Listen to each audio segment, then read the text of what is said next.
joined the webcast. Please stand by. The meeting will begin shortly.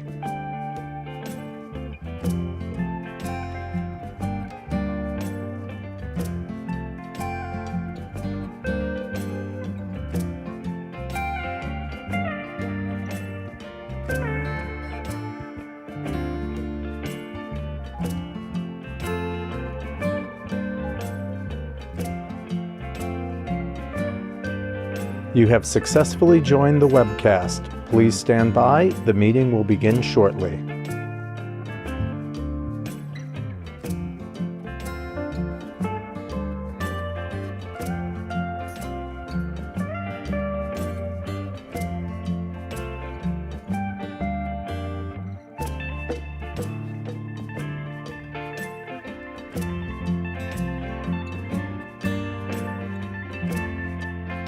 You have successfully joined the webcast. Please stand by. The meeting will begin shortly.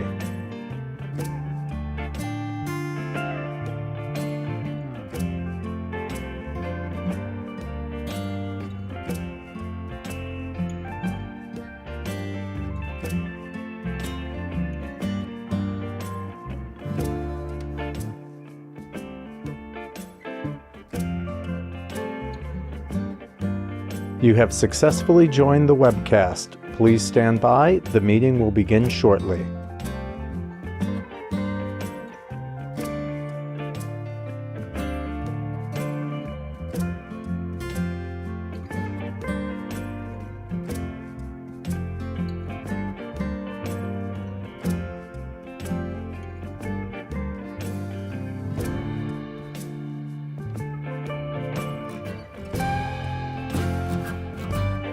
You have successfully joined the webcast. Please stand by. The meeting will begin shortly.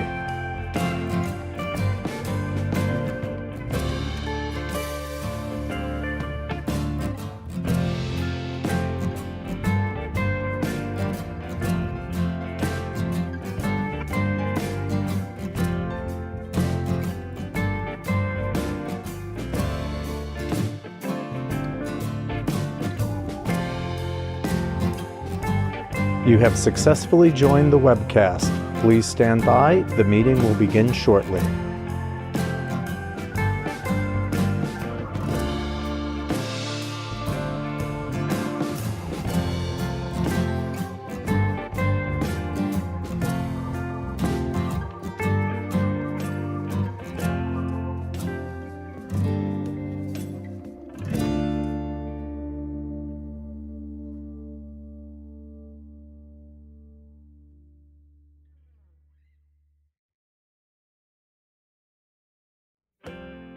You have successfully joined the webcast. Please stand by. The meeting will begin shortly.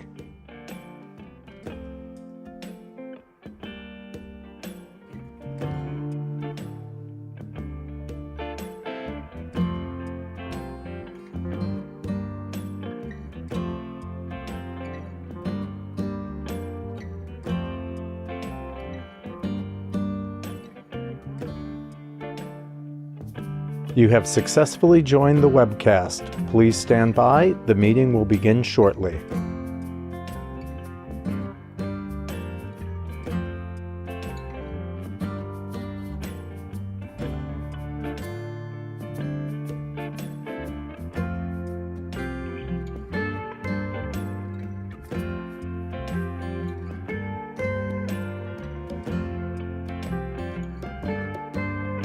You have successfully joined the webcast. Please stand by. The meeting will begin shortly.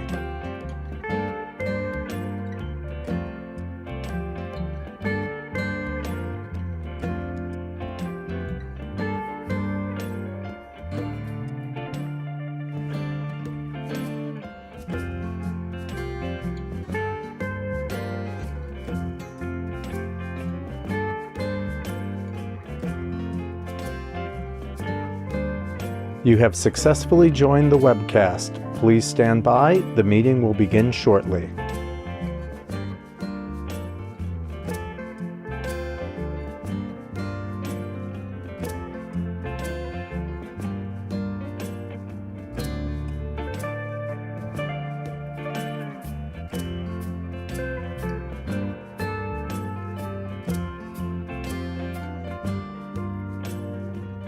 You have successfully joined the webcast. Please stand by. The meeting will begin shortly.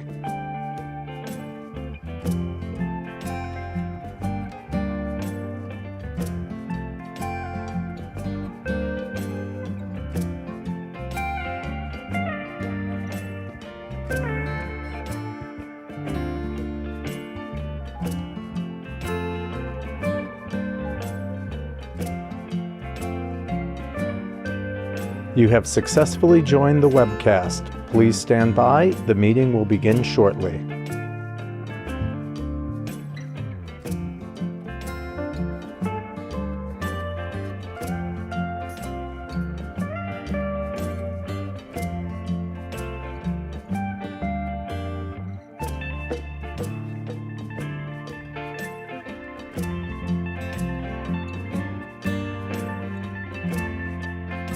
You have successfully joined the webcast. Please stand by. The meeting will begin shortly.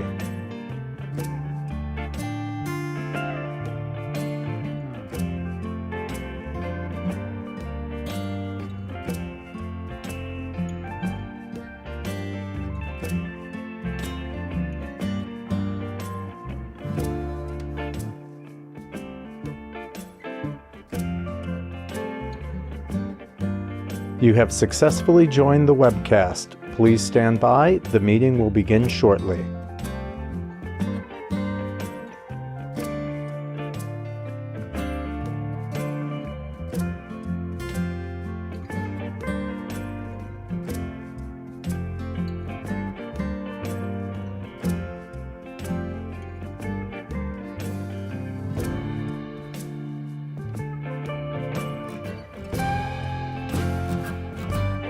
You have successfully joined the webcast. Please stand by. The meeting will begin shortly.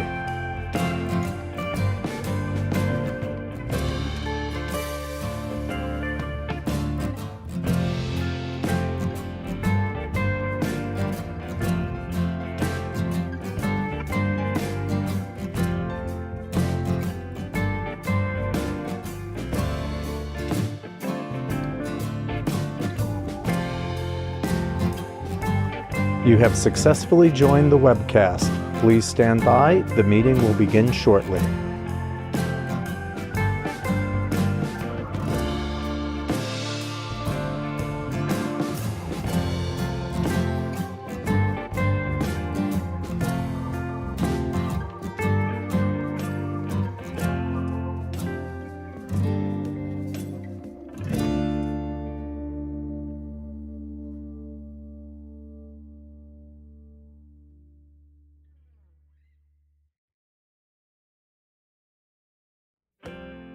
You have successfully joined the webcast. Please stand by. The meeting will begin shortly.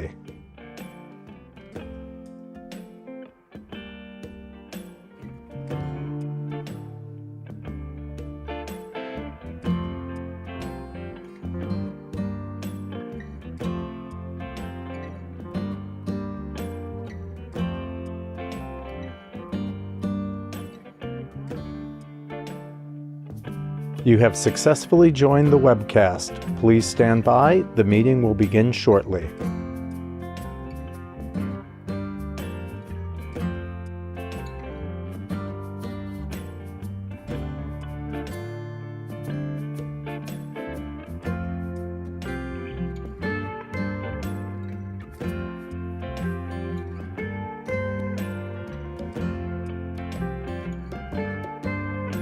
You have successfully joined the webcast. Please stand by. The meeting will begin shortly.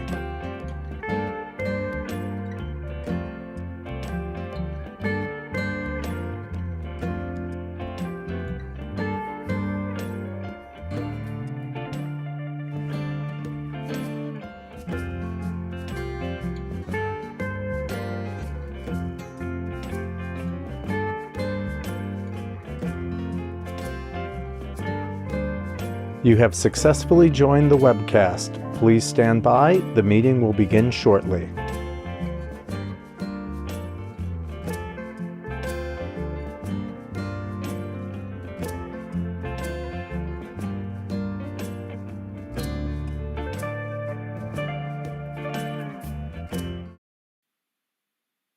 Good afternoon. My name is Daniel Coomer, and before I call this meeting to order, I'd let you know for the record that I'm going to be serving as the acting chair. I now call to order the meeting of the directors of the Atlantic Yards Community Development Corporation for Wednesday, August 2nd, 2003. I'd like to note for the record that this meeting is being webcast. The directors have received relevant written materials in advance of today's meeting and are free to ask questions at any time. Consistent with the policy of our parent corporation, Empire State Development, we welcome public comment on the items that are on today's agenda. After each item is presented, any comments are received from the directors will allow members of the public attending today to provide comments. All comments should be limited 2 minutes and should only address the item that is under consideration. I'll also note for the record that the public was given an opportunity to comment on today's agenda today's agenda items by submitting your written comments by 10 a.m. today. For the record, we did receive one non-agenda related written comment from the public. It's been provided to the directors, and we'll take up the subject matter of that comment, which is more process related during the public comments portion of the agenda. You'll note that the final item on our agenda is in fact titled public comments. At that time, we'll have an opportunity for members of the public to provide comments on items not agenda related. Please keep in mind it's our intention to try to conclude today's meeting by 5 p.m., which is now, I'd like to ask the directors whether anyone has any potential conflict of interest with respect to any of the items on the agenda. So please make an appropriate disclosure on the record at this time. We'll be sure that you recuse yourself from any discussion or vote with regard to such items or items. Anything to raise? Hearing none. Our first order of business is the approval of minutes of the directors' meetings of June 7th, 2022 and April 11th, 2023. We all got the June 2022 minutes in our materials yesterday, but unfortunately didn't get the April 2023 minutes in draft form until this afternoon. So if anyone wants to hold off, didn't have a chance really to read them, we can hold off, although it would be preferable if we could. Thank you, Chair. I move that we postpone the minutes for 3 days. For the April 2023 or both dates. Okay. Is there a second to that motion? Second. So you said to postpone the vote for 3 days. 3 days. So you're coming back on it? No, you're What? getting them approved in 3 days. I think what you mean is that, correct me if I'm wrong, that we have 3 days to submit corrections. Correct. And that, Thank you. well, how about, what if we were to proceed this way? Approve the minutes conditionally, subject to submitting comments within 3 days or edits, proposed edits. Would that work? That would work. Accept that as a Yeah. friendly amendment. Okay. Any objection to that motion? Okay, it's approved. We will. Does anyone have any corrections they want to put on the record right now with respect to the minutes? I actually did note a couple of things. I first of all, I want to commend our secretary, court reporter for thorough drafts of the minutes. I usually look at the record of things that I'm reported to have said and to see if it got it down right. I actually say that. And I just had a couple of things. In the June 2022 minutes on page 19. There was something got a little garbled in my request that the ESD staff have a discussion that includes doing whatever is necessary to preserve ESD's rights with respect to not waiving any remedies with respect to owning. That's near the bottom of page 18. And in the most recent draft, page 16, I think, just a small correction in the bottom paragraph. I asked where the condemnation process stood on site 5, not the termination process. But people will have 3 days to submit any corrections. You said it's about page 15. 16 on the second, the most recent. It says termination.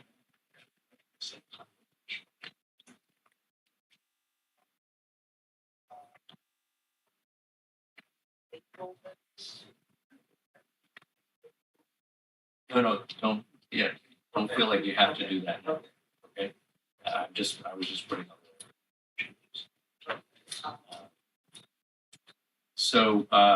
Okay, so we're going to proceed in that way. The minutes have been conditionally approved, subject to submission, comments or corrections by the director. Within 3 days of today. Minutes be circulated. Yeah, and then let's can will it be sufficient that that's done in connection with the batch of materials for the next meeting? This will have corrected minutes along with the minutes of this meeting in the next batch before the next meeting. So where does that takes care of minutes? And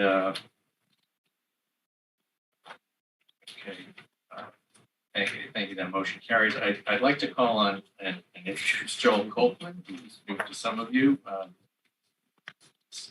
little less new to a few of us, who's the ESD Senior Vice President of Real Estate, who's taken over Senior's role with respect to staff support for this body.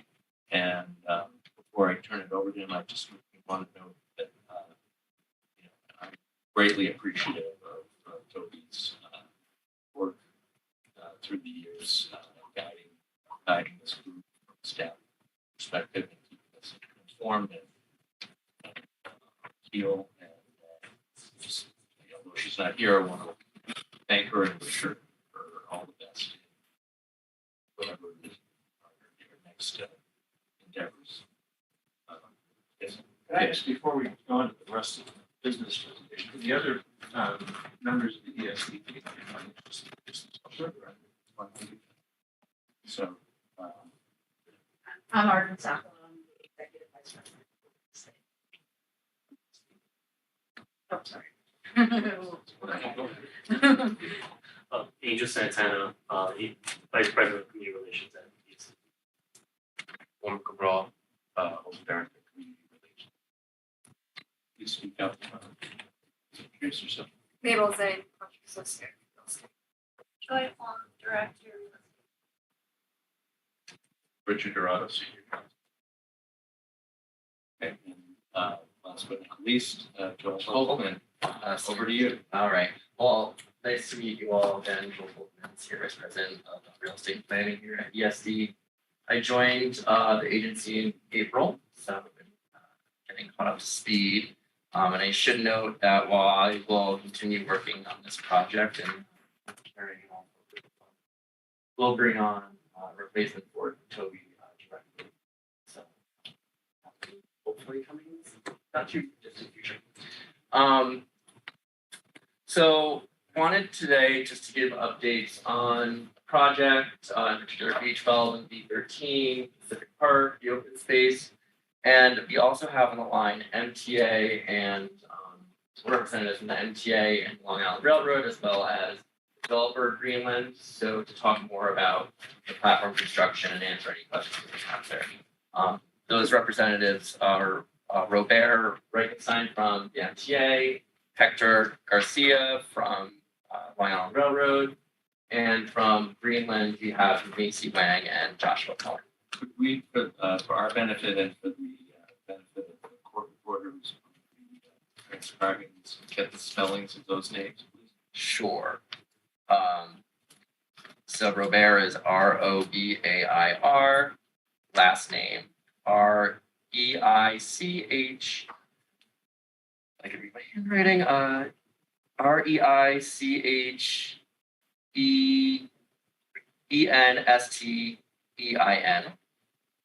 From And that's from MTA. MTA. Hector Garcia is Hector, and Garcia Garcia. And then from Greenland, we have Macy Wang, so that's Macy Wang, and then Joshua Cohen, Joshua, and last name Cohen. Thank you very much. Welcome, folks. We're on the line. I'd just like to note for the record that, it's a specific request since we didn't have representatives at the last meeting, but we have representatives from both MTA and the developer at this meeting. To understand that scheduling issues and postponement of last week's meeting to this week may have created inability to come in person, but I'd like to make a request that, if at all possible, that in future meetings that we have persons attending in person.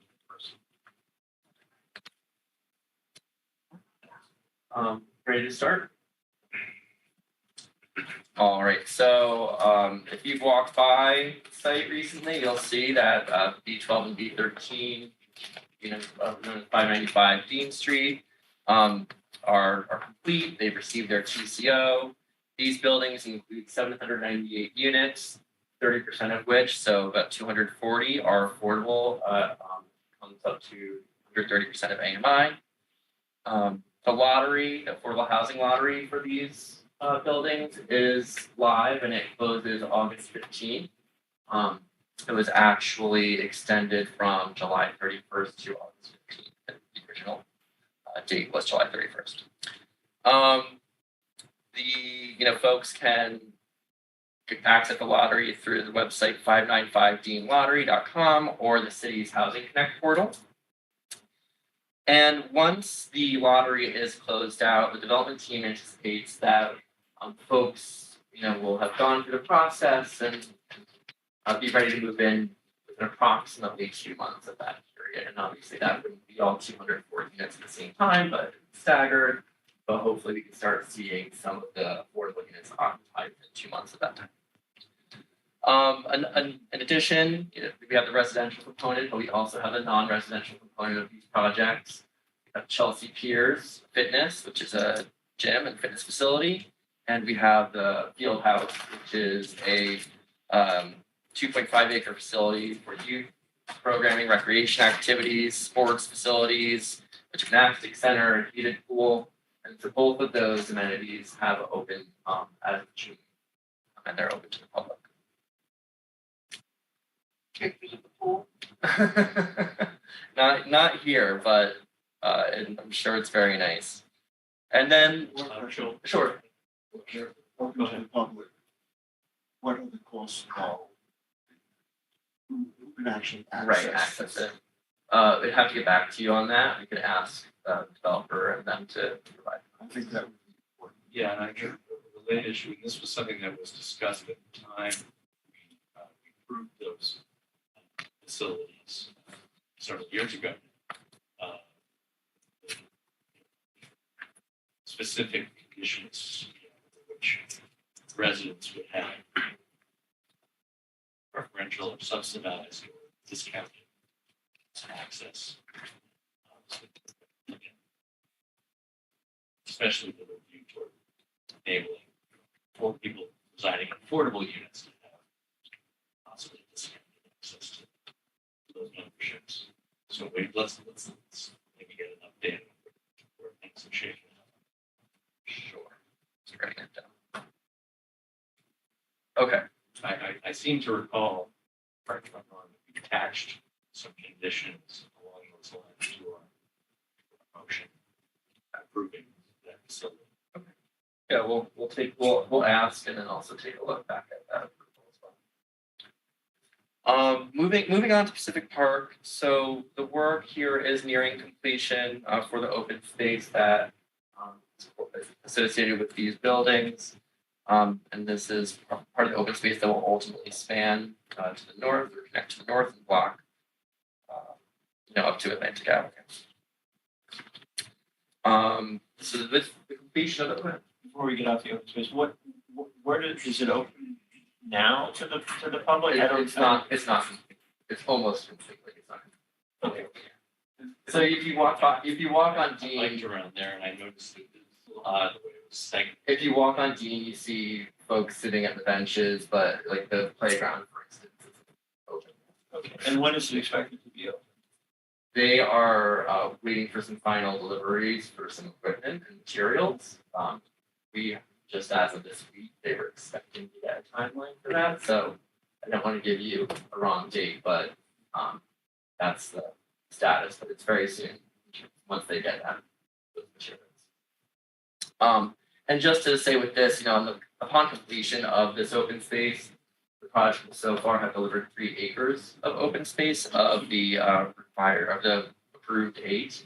The remaining 5 acres would be developed on the platform sites on blocks 1120 and 1121. The open space here will include a dog run, a children's play area, fountain installation, public seating, and another passive outdoor activities and uses. And then we talked about building materials. So moving on to the platform and Before you move on oh, to sure. that, on the issue of the affordability, would it be possible in the future not to just use the term affordable, to actually get the range of incomes that are benefiting from the housing that is being built up? And then if you could do this, take a look at how that is meeting the objectives that we were in the original community benefits agreement. Are we actually meeting those obligations, or are we just using affordability as a way to wash over responsibility and provide lower poverty? Yeah, I just looked at a few charts ago, the income range was there. But we don't know how many in which it would be 1 to 78,000. I see what you Yeah, and of course, that's a pretty high range of incomes to be qualified for. Yeah, We all know. and just to Director Shipman's point, I think it would be helpful to see to date for the project overall, what the affordable component has produced, again, in comparison to the 2005 memorandum of understanding, so we have an idea of how well that's been followed or perhaps not.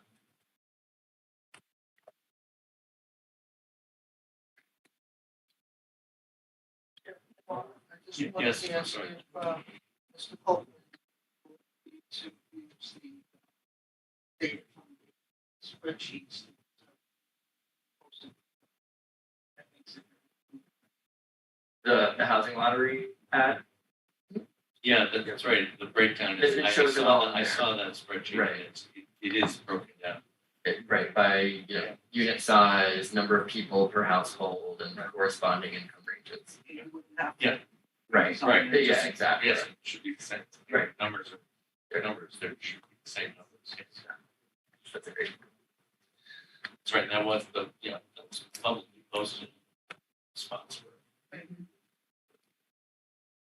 Okay. Excuse me. Anything else before we move on? So, on the platform, when we spoke last, I think Toby had relayed that the Long Island Railroad, MTA, and the developer were working on final negotiations on terms for the platform construction. I think we have on the line our folks, I think, from MTA and Long Island Road and the developer who share some great updates. Just here's what you see the work that the developer has done today on the rail yards. And I think with that, really, we should hand it over to our colleagues on the phone to give their update on where things stand with the platform.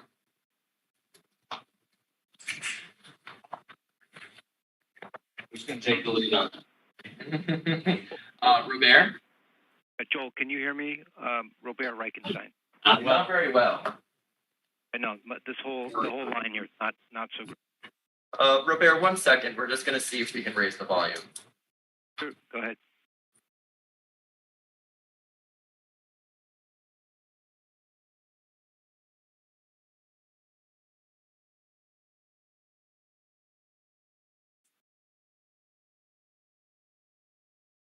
Better now? Yes, much better. Thank you. Okay. Great. Okay. So, Good afternoon, everyone. This is Robert Reichenstein. I am part of the MTA's Transit-Oriented Development Group. We're actively involved working with Greenland in terms of managing the development agreement, which is in many ways very complicated in terms of the actual physical location of what we're talking about, of building over an active rail yard. But the good news that Joel mentioned was that we are pleased to report that MTA and Greenland have resolved our differences relating to the construction guarantee associated with the platform construction. Specifically, what's happened since we've had this kind of handshake is the MTA drafted necessary changes to the development agreement. Our friends at Greenland have responded to this legal document, and we MTA and Greenland are working through the comments such that we will in short order have facilitate the ability of Greenland to start construction. So that was a 2-minute monologue, but that pretty much gives an update of where we are from from MTA's perspective. Wasn't sure if, what the next the handoff is. I mean, if Greenland has something to add to that, that's great. If not, take questions from the group. So the agreements that you've discussed address all issues. I'm sorry, this is Kim Facconi speaking. The agreements you just mentioned address all issues between MTA and Greenland with respect to platform construction. There's nothing else outstanding that you haven't already reached a substantive agreement upon. Is that true? The answer is yes. We have agreement on all the issues. We have a lot of details to get through. I mean, what we have to do is we have to enter into this agreement. There's some security that the Greenland will post. Greenland has to do its thing, which is they have to mobilize their forces. But then again, for Greenland to respond to that. So. And has Greenland obtained the necessary bond to satisfy the terms of this agreement? They have agreed to provide the bond. The bond is not in our hands yet. And just to follow up on that, this is Daniel Coomer.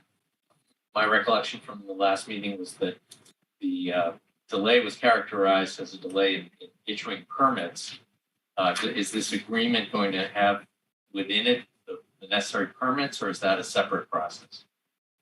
There's a separate process, but I will say that that we have agreed on the kind of the means and methods of construction.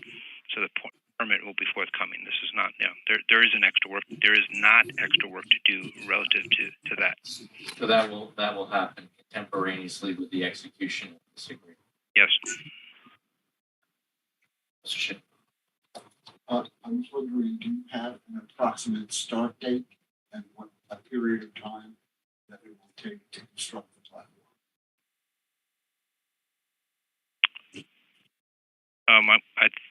That is, I think, a question that the MTA cannot respond to, and I think that maybe we can say when we're ready to get all the pieces of paper, then we give the thumbs up or the green light, if you will, to Greenland. But Greenland has obviously some work to do to mobilize, etc. So maybe Josh or Macy. I mean, do you want to take that question or respond? Oh, hello, this is Macy Wang from Greenland. So regarding the platform 1120 construction, the duration would be roughly 36 months. And once we start the construction, month 1, we can completion of the site preparation. Month 4, completion of the B5 area foundation. Month 10, we can completion of B5 area platform structure. And month 12, completion of B6, B7 area foundation. Month 18, completion of all platform structure. Month 24, completion of B5 area MEP systems, including mechanical, electronical, pumping, and the 5 protection and the rooms holding them. Month 32, completion of all MEP systems, including rooms holding them. Month 34, substantial completion, and we expect month 36, we can get final completion of the platform 1120.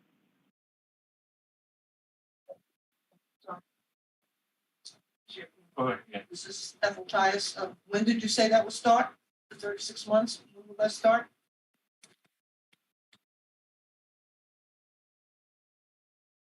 So regarding start of the construction, on one side, as Robert mentioned, we are resolving the documentation modification. It is in process. On the other side, there is no affordable housing subsidy in place for this project since 1 year before. So we are evaluating how to proceed during this period.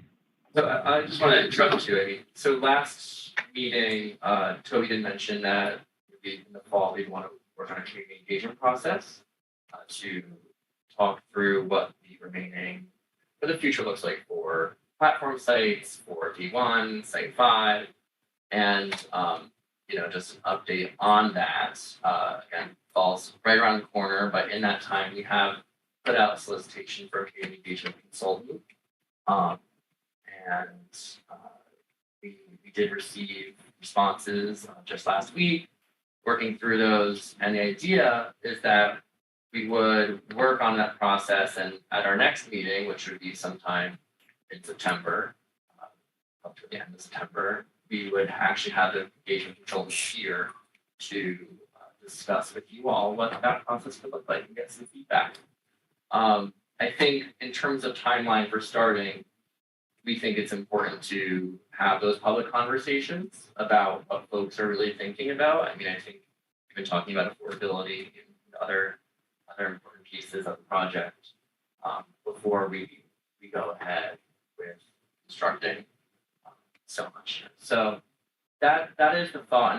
In terms of the scope of the engagement process itself, what we put forward to our potential engagement facilitator here would be about a 4-month process, up to 4 meetings, kind of open-ended right now. We want to get feedback on how those meetings again are structured and the discussions that happen. Can you release this? Can you provide the directors with the scope for the facilitator, the RFP that you issued?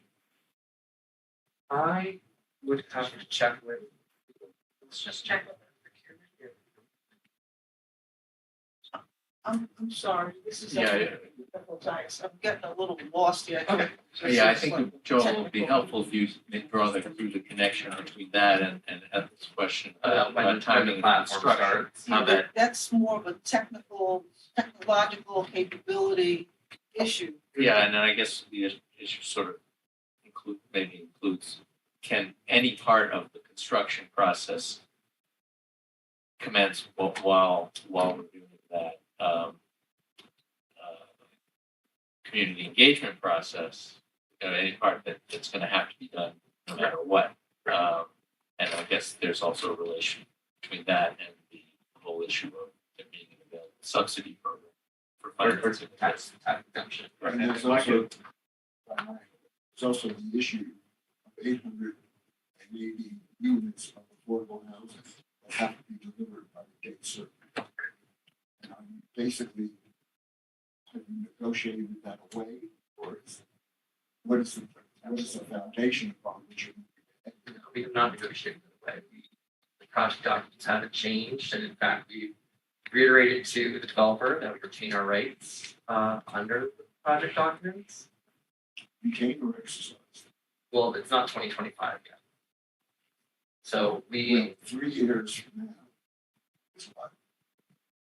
Understood. Less than 2 years. Advise when you have a thought. Yeah, I mean, just to Chair Coomer's point, I think it would be helpful, maybe we take a step back here and kind of understand what the general strategy is at this point. It's good to talk about community engagement, but if we're to go out and do that, we're going to have to explain to people what actually we expect to have happen now. And so I guess what I've just heard with respect to a continuing concern about the lack of a subsidy for affordable housing is if the construction of affordable housing is on hold pending an authorization of a new subsidy, is the developer prepared to make good on the liquidated damages that are part of the agreement? Because those liquidated damages will come due in less than 2 years.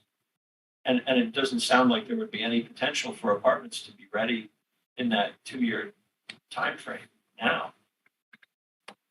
On the topic of subsidy, we don't anticipate subsidy, capital subsidy. Or tax abatement. I'm You're including including that together. the large umbrella of possible subsidy. Right. So tax exemption, certainly, I think at this point needs to be considered for the projects to be viable. So that's something that nobody here has control of, right? I mean, none of us are able to, and the agency's not able to create a tax abatement. And the project documents don't provide any relief from the damages for lack of a tax abatement. So again, my question sits: is the developer prepared to make good on the liquidated damages, which are $2,000 per apartment per month for any delay past May of 2025? I think that's an important question, because otherwise the future of what we're doing is going to be very, very hard for us to sell to the public. We can do public engagement, but if we're promising something in the future and we haven't even been able to enforce the remedies for what we promised in the past, we will totally lack credibility. I'd like to follow up on that too, because it is my understanding that the developer does want a tax abatement, either 421A or some other form, in order to move forward. For the record, could you identify yourself just so we know? Yes. Thank you. I'm sorry, I came late on this introductions. I'm State Senator Jabari Brisport, so pleasure to meet you all. And all of you on the call. And also, welcome. Yeah, thank you. I'd like to recognize Assemblymember Joanne Simon, who's also joined us. Thank you for being. So I've heard the phrase financially viable or things of that nature, but I have not seen actual financials from the developer. I haven't seen any publicly released data of any sort showing that they can't afford to continue without tax abatements. And I'm just curious if ESD has received anything like that from the developer or anyone else here. And I only ask because I would like to go off the financials and not just their word that the project is not financially viable without a tax abatement from the city government or from city government. In my, I don't know, preceding me, perhaps. This year, can we ask for comments? But I think Sorry, for copies of. Just understanding the need for a tax exemption to. is there something that ESD has that substantiates the need for a tax exemption in order to make the project proceed? Yes, and that was produced by the, By the developer.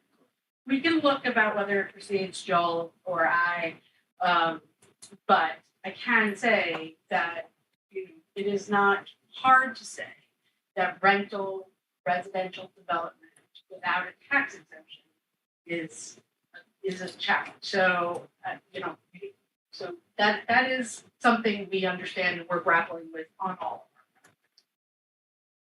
So can I just, without asking the developer to say anything that is binding or conclusive on this today. Is there anything the representatives of Greenland want to say to address this issue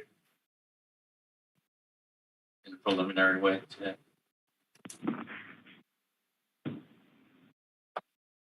Yeah, hi, this is Josh Cohen from Greenland.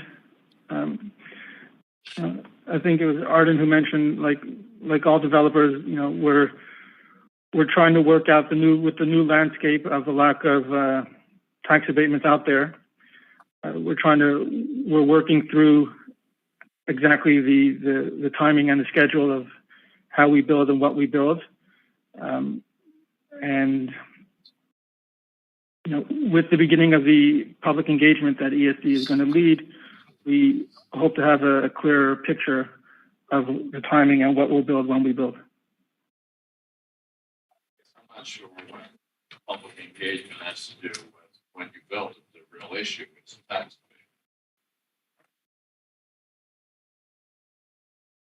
I would just at some point, and it doesn't need to be right in this immediate moment, would like a clear answer if the issue is that without the tax abatement, you're losing money on the project, or simply not making as much as you would like. So let me just add to that. Is that sorry, Joanne Simon.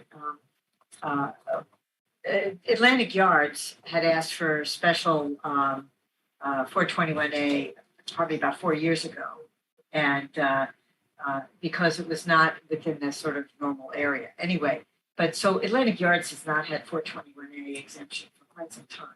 So it's not the recent allowing that to lapse last year that affects Atlantic Yards.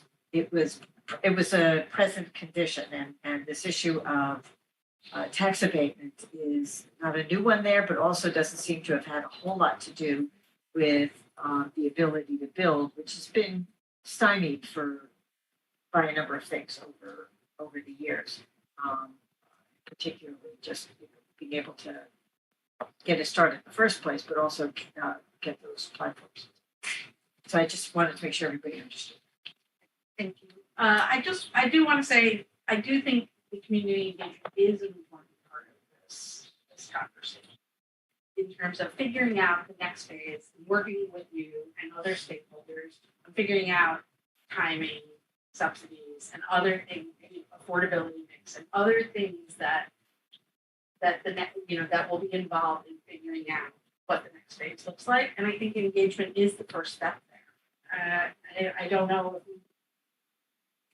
if we would hope that you would all be part of that with us to help us figure out what the next stage looks like. Ron. The governor just used a mechanism for the Lawrence Development Project that in many ways is mimicking the advantages are already in place for Atlantic Yards. And it seems to me that fine-tuning that is something that the EDC should be able to do with or without public engagement. Public engagement is not to be used as a way of delaying the project that has been approved, and not a mechanism for, in some way, allowing the developer to not use prior income that they've generated from other projects for this element. In other words, their financial commitments should not in any way be modified based on a new form of community engagement. I'm old enough to remember the foundation of UDC, 1968. And it was a time that's not too dissimilar from this. We had a huge housing shortage. And in 1968, when they founded UDC, which is the predecessor entity, it was founded in 68. By 75, 7 years later, they had produced 33,000 units of housing. I'm not asking you to do that, 33,000, but you could do the number of units you provided here. I think and the people who did that are available to consult with you. And I think it's just beyond me that we are not forcing this developer to meet their original obligations and begin to develop the range of affordability that was promised in the community benefits agreement and do it in a timely way. One of my concerns with respect to the community engagement piece is that it will start to look like we have an expectation of a delay in the project. And I don't think we should be creating that expectation. This project has firm deadlines. It has remedies in place if the deadlines aren't met. Those remedies exist because it's important to deliver housing, especially affordable housing for people in the city of New York. And that's why my question sits. Understanding we don't have direct control over creating a tax abatement, is the developer prepared to wait it out and pay the liquidated damages that are part of the agreement? Is that something, and if the developer doesn't want to answer it, they don't want to answer it, but I have to ask, if you're prepared to do that, we can talk about doing something like community engagement or something else, but if you're not, then we got to have a different discussion. But can I ask for? Well, I the in all fairness, I don't think Now, I don't sorry, think you go can ahead. expect them at this on the phone in a meeting like this to answer that question directly with a firm answer. But I think they should take the question very seriously under advisement. I'm sorry I stepped on that Go space ahead. because I would have loved to hear your response. This is Ethel Tyus again. Failure to perform, all of that, Mr. Foley is quite right. And I am bringing to the fore that on the local level, the council member for the area has been doing extensive community engagement. She did an RFP and she has been working on this, thing, reading and reading and reading. So that information is available to this project for use. You don't have to recreate what's been done already. It's just east of the sun. Sorry, can you just The Inlet Valley rezoning. Yes. Okay, so there's no need to recreate that. So, thank you. It's Joanne Simon again. You know, I think that we are at a stage where we have seen a project that has failed to deliver for a very long time. It really took the threat of legal action in 2014 to get anything built. And of course, that was when this developer took ownership of this project. And so many of the issues with regard to building enough units, building them quick enough, the affordability levels, are issues that pre-exist before this issue of 421A. They weren't able to build with 421A in the first place. And so that to me is a big concern. And it's also a big concern that there are remedies. They have been agreed to in contract. The remedies for not doing the urban room was in the original, community plans, right? The original general project plan, pre-existing the modifications to that general project plan and the subsequent agreement with regard to penalties for non-performance. So that already exists. That's already come due. We haven't seen any movement on that. But as a legislator who has part of this site, you have the senator has more of it. Another assembly member, his staff members here has the lion's share of that site. I can't speak for other people, but I think we need some assurance that this project can be built. And that those remedies were meant to go to support affordable housing. They weren't coming to any person or any particular group. They were being put into a trust that was going to support affordable housing. We've had so many people permanently displaced from this site. That were supposed to be the people that every day that goes by, the cost of housing, the AMI goes up all the time. And so it's going to be less and less affordable to build the affordable housing that anybody will be able to access. And so the passage of time is really not on our side. So that really argues for making some tough calls and getting some of that information now because we really don't have much more time to waste on this. You know, the housing crisis is real. Whether you love everything about the Atlantic Yards project, there was a significant affordable housing here and housing that is desperately needed in the city. And it amazes me that we're still talking about community engagement. We tried to have community engagement for years. We've engaged a lot. Certainly what is happening now through Crystal Hudson's office.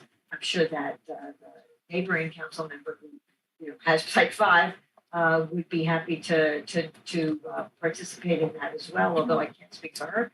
And that's all good, but I'm not sure that that gets us anywhere. Because I really am concerned that we have a developer that isn't.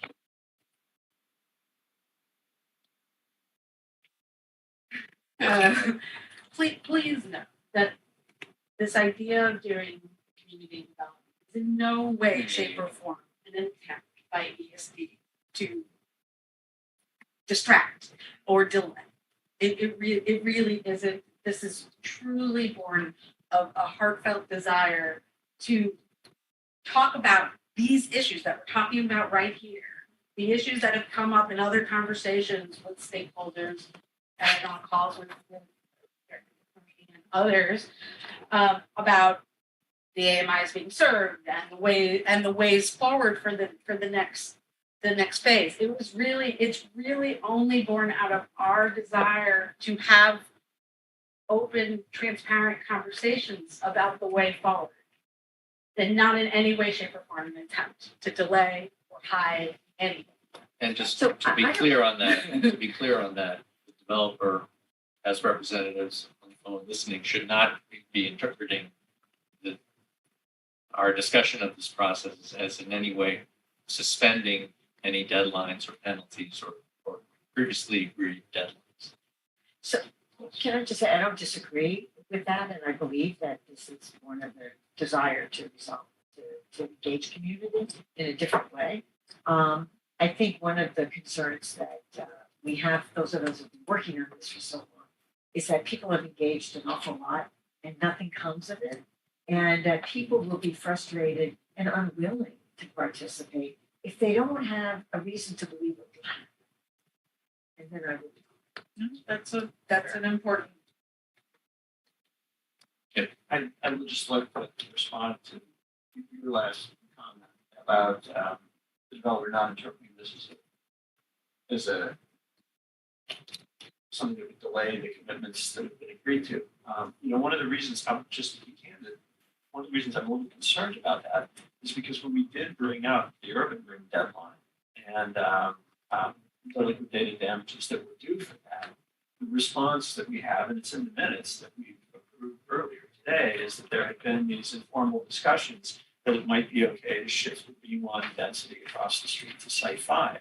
And so effectively, the idea of the urban room was somehow, was in fact changed and as a function of ideas about what might happen in the future. And I just, again, want to reiterate how concerned I am that we not go down that road with the remainder of the project. The remainder of the project has a real agreement. It's in place and it's there because of the housing crisis that is being experienced in the project.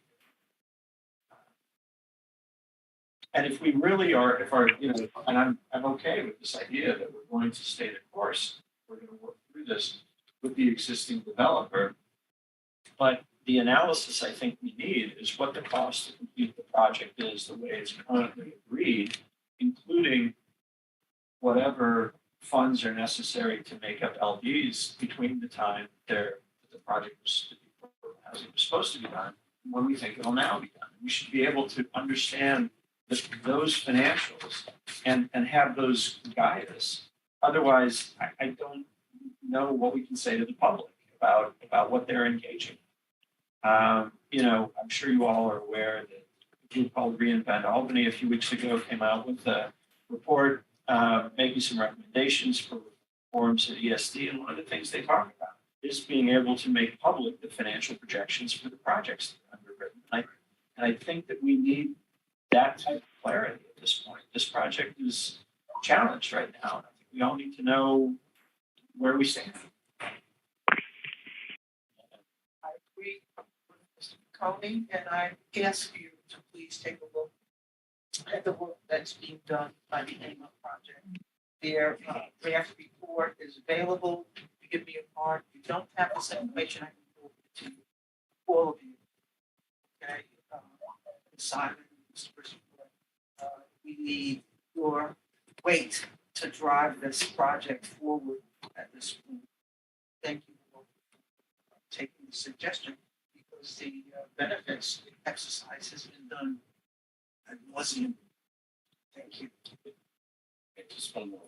If I may, I just like to put this in the form of a motion. Yeah, I was going to suggest I'd like, if we can, to wrap this into a specific motion for the next meeting. Go Go ahead. Let me take a shot. Take a shot. I'd like to move the board request ESD to prepare an analysis of the cost of completion of the project, including the cost of any liquidated damages that would be owing due to the delay, and make that available to the board and to the public to review.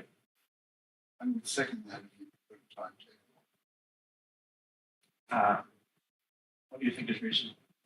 30 days. Well, no, when 30 days. Definitely. 30 days, 30 they're not gonna be able to do 30 it before summer. 30 days So, sorry.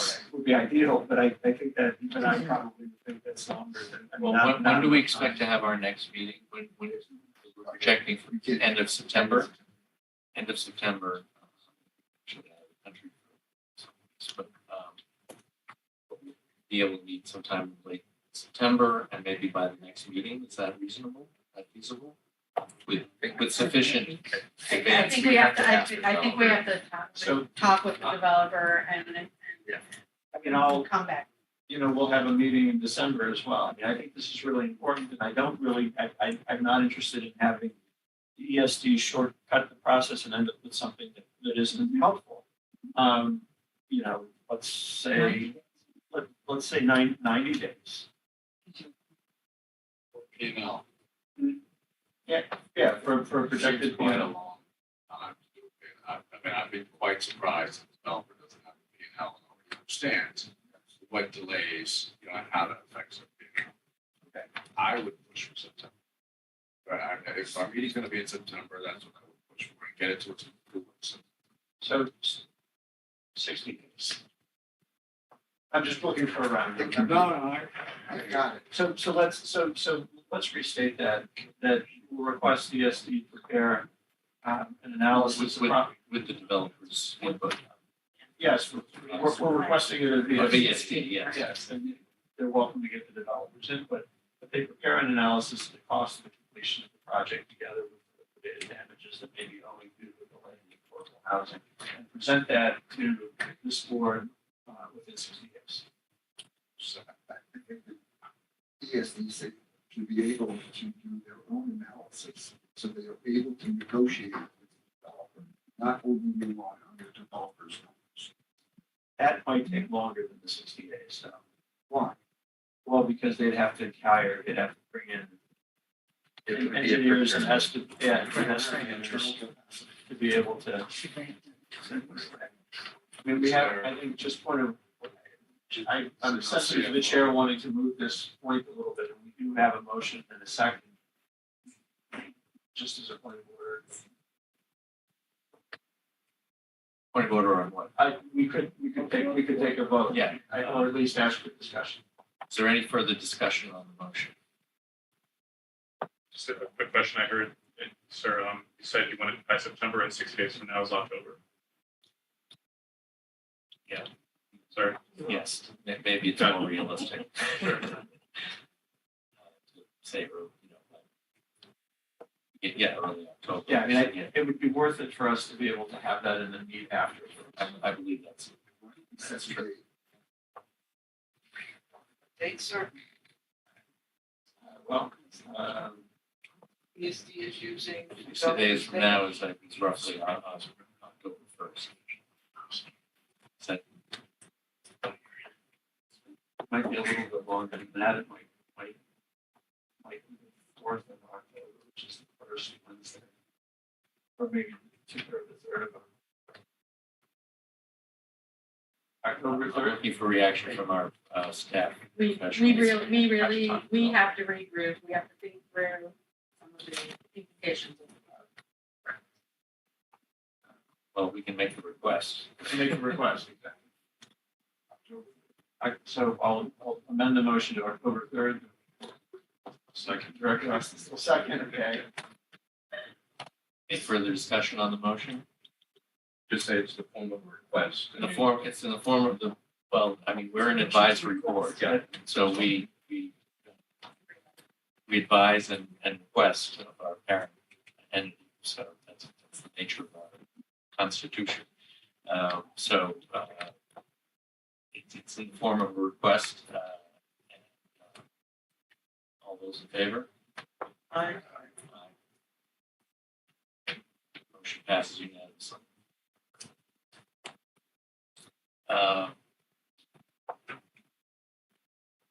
sure where We sort of went out a we little. went off course a little bit. We were talking about, I mean, we were on the platform, so this relates to the platform, and I guess, is there anything else as part of your?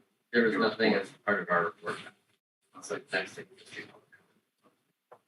So, I think maybe before we move to public comments, we should talk about the public comment we did receive before the meeting from Norman Oder, which I'll, I guess I should probably just read it for the record. It's very relevant.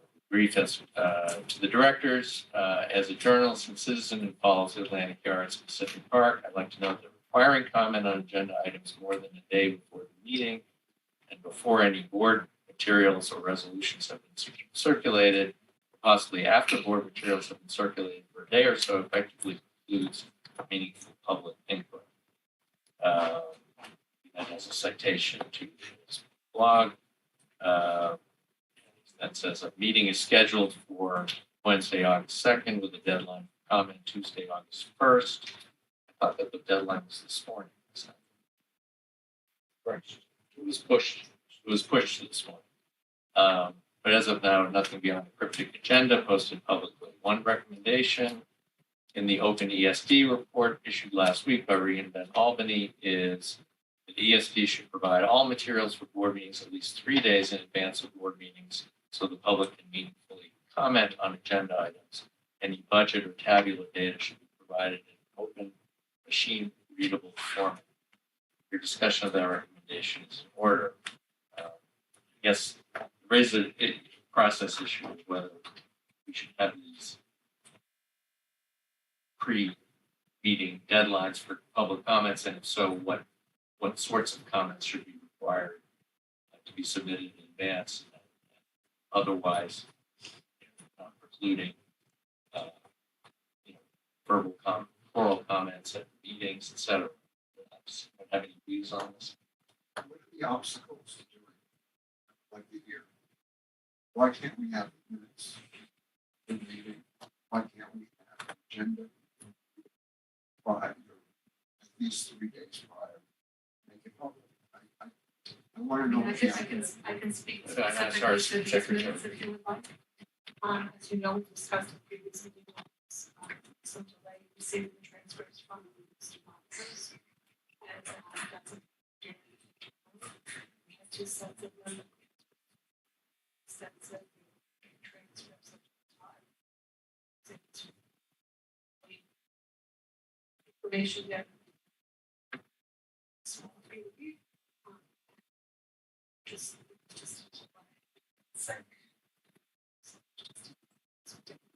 apologize.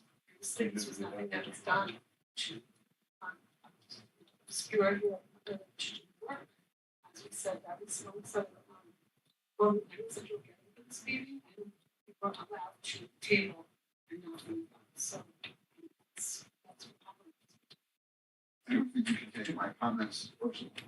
I think it's it's the No, I institution. think, I think it's they are the personal, institution but that's at fault, not any of you. No, I guess, so do we have an understanding with our stenographer, how quickly they'll turn around the transcript? yes, it's supposed to be 10. 10 business days. I'm not sure that Mr. Oder's comment refers to minutes. I think he's looking for the substance of what's going to be presented, which in this case would have been the presentation that Joel did at the beginning of the meeting. So to the extent that which we receive some of that information, it would even be helpful to some of the directors, I think. Even if it's an outline in the form of PowerPoint, it would be helpful to see it so we know what we're about to watch, and if there's anything that we want to study beforehand, we have an opportunity to do it. Joel, do you have any thoughts on how, whether it's possible to distribute that ahead of time and how much in advance? I don't want to say anything about a PowerPoint specifically, but I think we can look at the agenda that we actually publish and extend that to be more detailed. More detailed. Yeah, perhaps a summary, short summary after each item, so it's not simply a bare-bones list of subjects. Right. And then we do put, I mean, this is not a comment, but we do post the PowerPoint after the meeting. Yes, of course. But yeah, but I think we can certainly work to make those agendas. Okay, so how about we start there and try to get those agendas. I mean, in this case, we had an issue with, a meeting. We lost a quorum for a meeting we had scheduled last week. And this one was scheduled, rescheduled fairly hastily. So it truncated.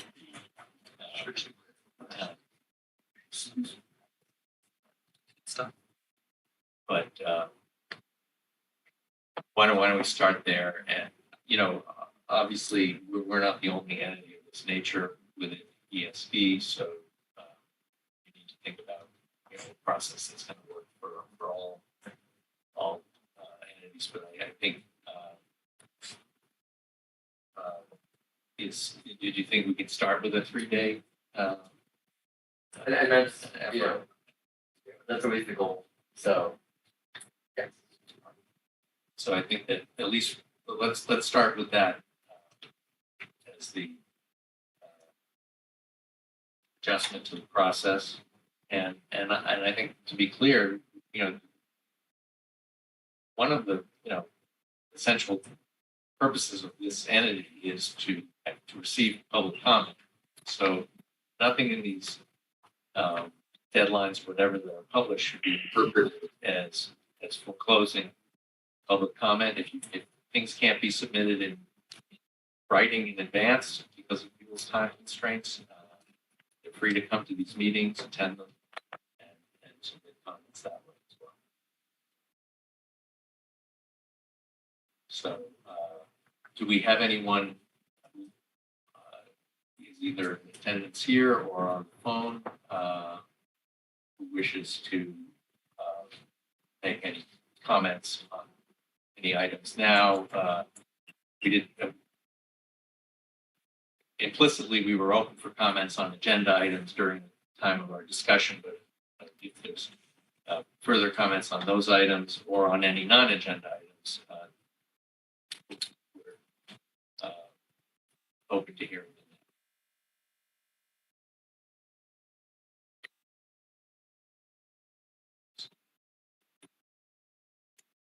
Hearing none, recognize this time. I think it's repetitious, but I really think we should be gathering up information on what's been done. We communicate excuse community outreach project that's been sponsored by Councilman Hudson. Fully funded, something that Brooklyn City Planning asked for many times. And we didn't have the funds to do it. Councilman Hudson has provided the funds. She a consultant to do the gathering, the walkthroughs, the public meetings. They have a wealth of information. They profit us all to tap into. So as a I was actually WXY. Oh, she's doing it something different with Hester Street. That's the district-wide thing. that's the one that was talking about. This is the- And the point of receiving that information is to inform our sort of process decisions, or you think it's be substantively valuable? I think it would be both. I mean, I don't think it's a stretch to think the topics that covered the input that was taken in would be somewhat representative of what we would hear if we gathered people to talk about the Atlantic Terrace project. Who's in the best position to gather that information? We can reach out. We We've been in touch absolutely. with, we've been in touch with Free Planning about that. So we actually got a draft already. They should be ready with the final report in another month or so, or maybe later. Get out the draft up, you know. Yeah. So maybe in time for the next meeting, that could be among Also to materials to help receive. them with the draft. Another, just if we're at the point of raising different topics, the minor thing, but are we still without a place that we could hold these meetings in? These meetings, or are we talking about the? These So, wherever. meetings. I think it's good to, for anybody to believe it's open meeting law. Why we can't have these in. Why would the open meetings? But we have had them in Brooklyn before, it's not. Yeah, we It's have, really just your when we ability. first started, we were having, If anybody would like to Ellen. send me suggestions of locations that we could use, the locations that we've used in the past are available to us. So if you'd like to send me suggestions, we can find out if the technology is up to what our IT. I'd like to So we can webcast sorry. these meetings. I'd like to suggest the Shirley Chisholm Building, the state-owned building on Hanson Place. It has several conference rooms. Yeah. I, If you could send me a contact, that would be great. sure. And we can call it to RC. I think we might have held a meeting at some point, Yeah, a we public did. meeting there early on. Yes. Also, Brooklyn Public Library might be a reasonable candidate that would have some of the The technology. technology.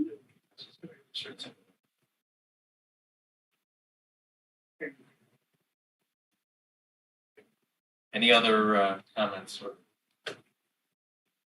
items people want to raise in business? Or if not, I will entertain a motion to adjourn the meeting.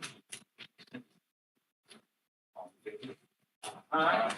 Meeting's adjourned. Thank you. Please don't worry.